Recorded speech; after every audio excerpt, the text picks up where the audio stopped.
Good evening. अभी के जो मेरे लेक्चर्स होंगे मैं आज जो भी लेक्चर आपके लिए डाल रहा हूँ केवल और केवल मैं उसमें डाउट से रिलेटेड टॉपिक्स ले रहा हूँ। जो बच्चों के डाउट आएंगे उनको किसी तरह समझाने के लिए। तो एक स्टूडेंट ने डाउट ये भेजा है HCV second page number 200 question number 34।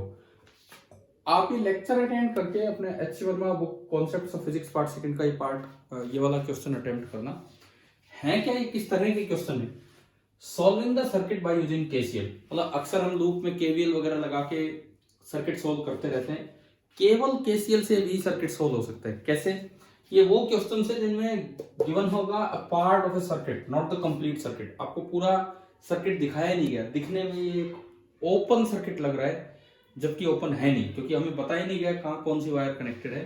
This is simply part of the circuit.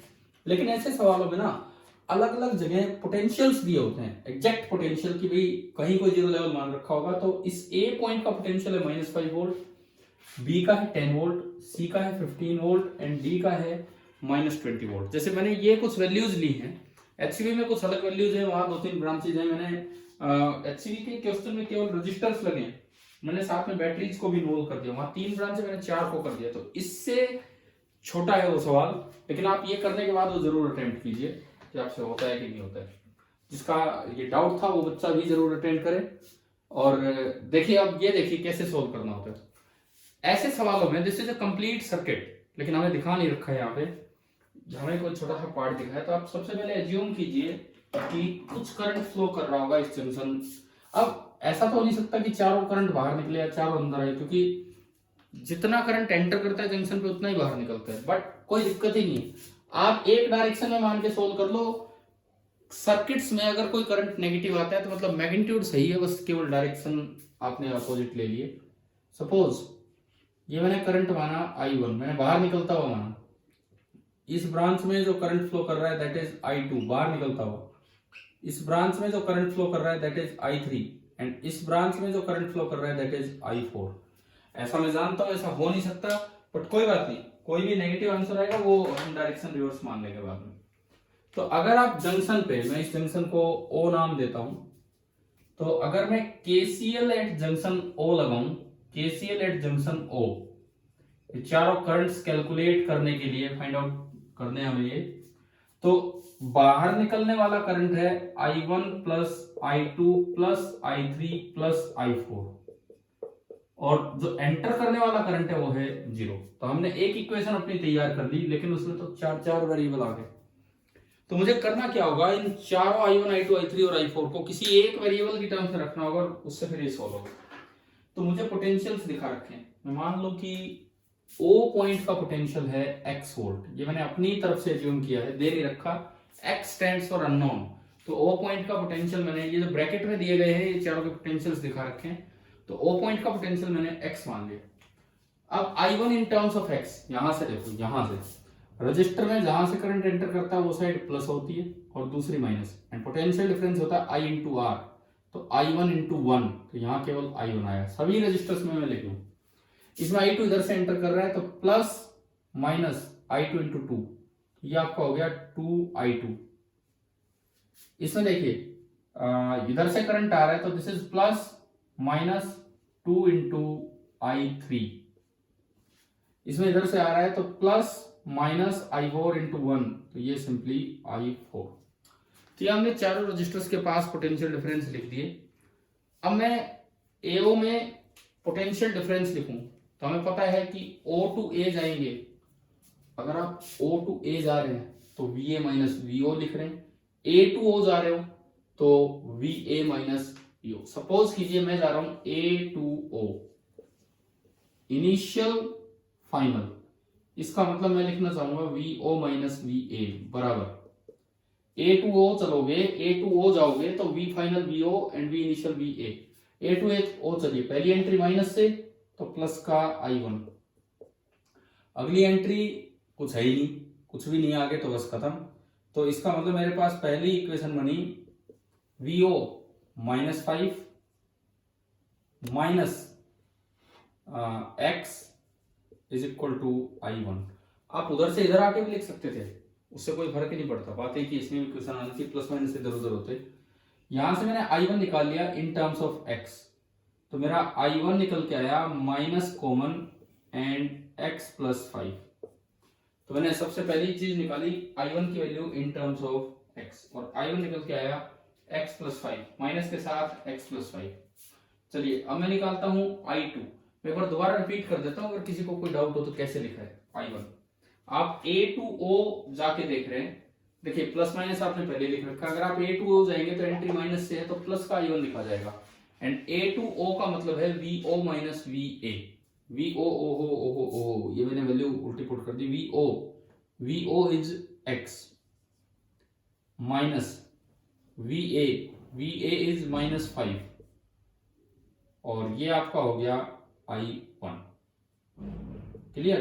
तो यहां से आपका I1 आया x प्लस 5। पहली इक्वेशन तैयार है, मैं इसमें रखता चलूं तो मैंने I1 की वैल्यू रख दी x प्लस 5 प्लस, अब मैं निकाल के लाऊंगा I2 निकालने के लिए मुझे चलना होगा OB ब्रांच में। मान लो मैं B2O चलूं, B2O, तो B2O में आप लिख पाएंगे delta V final minus V initial, तो VO minus VB is equal to, अब B2O चलो पहली एंट्री ये देखो बैटरी है तो माइनस प्लस 5, तो पहली एंट्री माइनस से तो प्लस का 5, दूसरी एंट्री माइनस से तो प्लस का 2I2, यानी कि VO माइनस VB की अगर मैं वैल्यू रखूं, VO x है और VB 10 है, तो x minus 10 is equal to 5 plus 2I2। यहां से आपका 2I2 आया, 2I2 5 उधर गया माइनस का हो गया तो x माइनस 15, एंड अगर मैं यहां से I2 निकालूं तो I2 आ गया x माइनस 15 अपॉन 2। हम कर क्या रहे हैं, हम सभी करंट्स को एक वेरिएबल x की टर्म्स में लिख रहे हैं ताकि x कैलकुलेट हो जाए उस इक्वेशन से। तो मेरा I2 निकल के आया x माइनस 15 अपॉन 2, ये मैंने इसमें पुट कर दिया, plus I2 x minus 15 upon 2 plus next term I3 निकालने के लिए मुझे चलना पड़ेगा फ्रॉम C टू O। मैं एक क्वेश्चन की लाइन हटा रहा हूं कि आपको करंट निकालना है सभी ब्रांचेज में, ताकि मैं I3 I4 आपको दिखा सकूं। देखिए I3 के लिए आप चलिए from C to O, I3 के लिए आप चलिए from C to O। C to O अगर आप चलेंगे तो V final minus V initial, VO minus VC बराबर C टू O। चलिए ये देगा V final minus V initial, पहली एंट्री माइनस से तो प्लस का 2I3, अगली एंट्री माइनस से ही है तो प्लस का 20, VO माइनस VC, VO है x minus VC 15 is equal to 2I3 plus 20 इधर आके घटेगा तो x माइनस 35, तो I3 आपका निकल के आया x माइनस 35 अपॉन 2। तो तीसरी वैल्यू आपकी आ गई x माइनस 35 अपॉन 2। अब बचा है I4। अब मैं I4 निकालना चाहता हूं, तो I4 निकालने के लिए मुझे चलना होगा from D to O। I4 निकालने के लिए मैं यहां लिखता हूं, अब मैं चलना चाहूंगा फ्रॉम D टू O। या ढंग से सीखिए मेथड की, केवल KCL से भी ये क्वेश्चन सोल्व करने चाहिए आपको, जिनमें पूरा सर्किट नहीं दे रखा होता है। फ्रॉम D टू O अगर आप देखेंगे D टू O, तो ये देगा आपको VO minus VD final minus initial, VO minus VD बराबर D टू O। आप चले देखो बाहर से आना है, D टू O आना है, पहली एंट्री प्लस से माइनस, तो प्लस से एंट्री है तो माइनस का 15, अगली एंट्री माइनस से प्लस यहां पे तो प्लस का I4। अब अगर मैं VO रखूं x माइनस VD रखूं तो minus minus plus 20 is equal to minus 15 plus I4, ये 15 इधर आके प्लस का हो गया, तो I4 आपका निकल के आया x प्लस 35, ये I4 आ गया। ये देखो ये I1 था, ये I2 था, ये I3 था, एंड लास्ट वाला I4, ये भी मैं उसमें पुट कर दूं KCL इक्वेशन में, तो x plus 35 is equal to 0। मैंने चारों करंट्स को x की टर्म्स में रख के और उस इक्वेशन में पुट किया। अब तो एक आसान सा काम बचा है, इस सिंगल इक्वेशन से पहले x ले आओ और बाकी सब में उसकी वैल्यू पुट कर लीजिए। पहले हम यहाँ x सोल्व करते हैं कि x कितना आएगा।